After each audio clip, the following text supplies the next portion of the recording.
So today I'm going to do a quick video about the LockPick MyGig camera system that I've installed on my Jeep.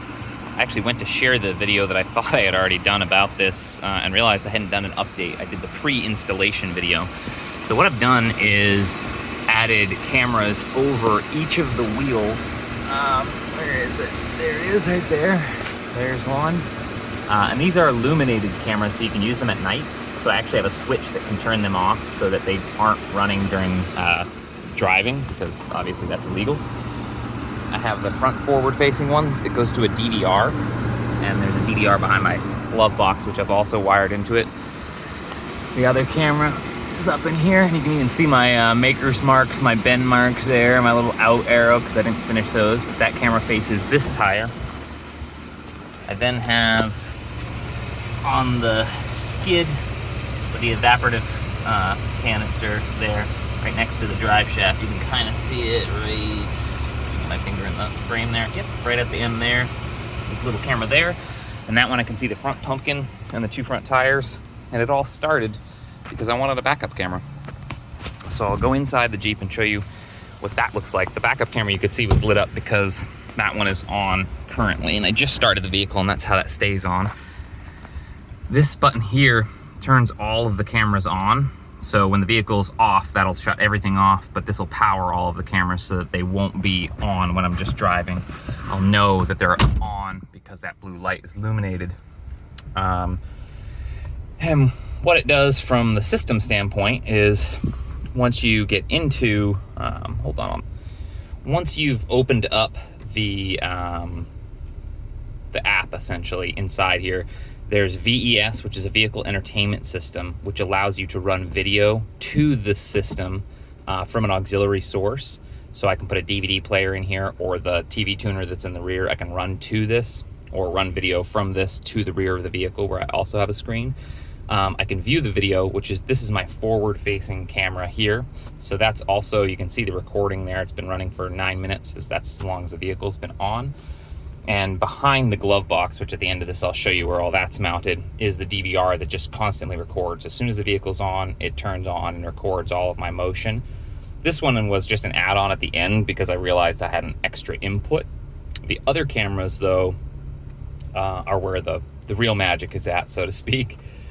So you just go back, and under this, that's VES under the media side of it. If you go to radio, TV is now added to those options. So if I go to TV, it'll give me a list of all the options. So I have, I can automatically turn on the rear camera when it's in reverse, automatically turn on the turn signal cameras, automatically turn on the front-facing cameras.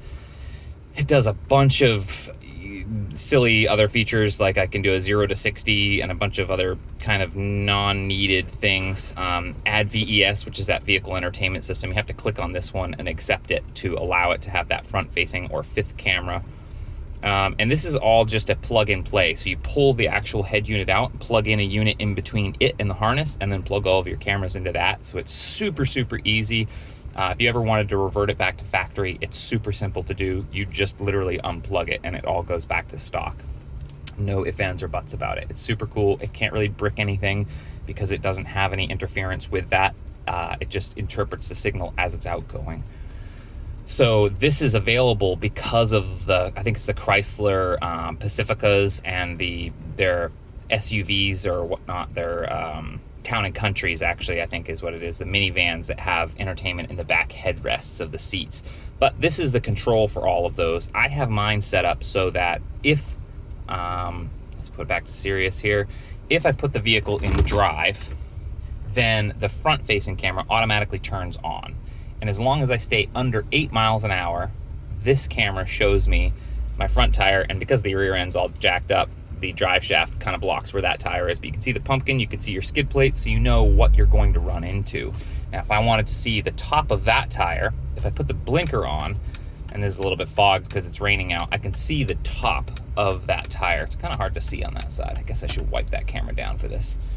And there's a better view for the alternate tire. So this one's a little bit cleaner so you can see what you're seeing. But you can see the approach angle of the tire. I do have the OEM bumper, so I have a little blocked view there. But this will help me if I'm off-road. I had this on my TJ as well. It wasn't done the same way, but this is super helpful if you're ever crossing one of those bridges that are basically just two railroad ties and you need to line up your tires and you're by yourself. So there's those.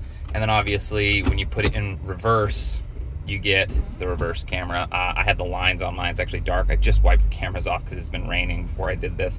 But you can kind of see what you're missing out on there by way of, it's actually really dark while I'm facing the sun. The front one are a lot easier to see for you. But yeah, that's basically the entire system. You can also, with this, which is highly not recommended and highly illegal, but you can actually watch DVDs in this through the actual disc drive in the unit. You can watch DVDs while the vehicle's in motion. So if you're a good driver and you know how not to stare at a movie, you can have your passengers watching movies. It's also really nice because the rear drive shaft is so long, it's very easy to get caught on things. And this is an easy way to know that you're either gonna mess up your evap canister or your drive shaft, but it also lets you tell what angle your tires are at, as well as, you know, what obstacles those tires are going to interact with as you're off-roading. Most of my off-roading that I do now, I came from the Northeast up in Maine, and that was a lot of rocks. I'm now down in the southeastern part of North Carolina, and I have to drive 2.5 hours to see literally any elevation. There's only sand, mud, and kind of like rutted forests around here. So this is just a helpful tool for navigating small obstacles and those kinds of ramps that I was describing that go over water crossings or drainage trenches, which are very common down here. There's a lot of drainage because it's a low-lying wetland area. So lining up for those kinds of things is really important. And then again, like I said, just having those to be able to see where that tire is going to land on the front side. You can actually see the full rotation of that tire. Oop, I gotta put the blinker back on to actually see it. And yeah, but that's the MyGig LockPick Pro. And it's, I think, a couple $100, but for what it offers you to the ability to do this is fantastic. They do have another option, which is much more expensive, that allows you to connect your smartphone to it. And in doing so, you can actually use like basically like a Chromecast, or I'm not sure what Apple's variant of that is, but it allows you to cast stuff that's on your phone onto the display of the vehicle. But it's a really neat system, and I definitely recommend it.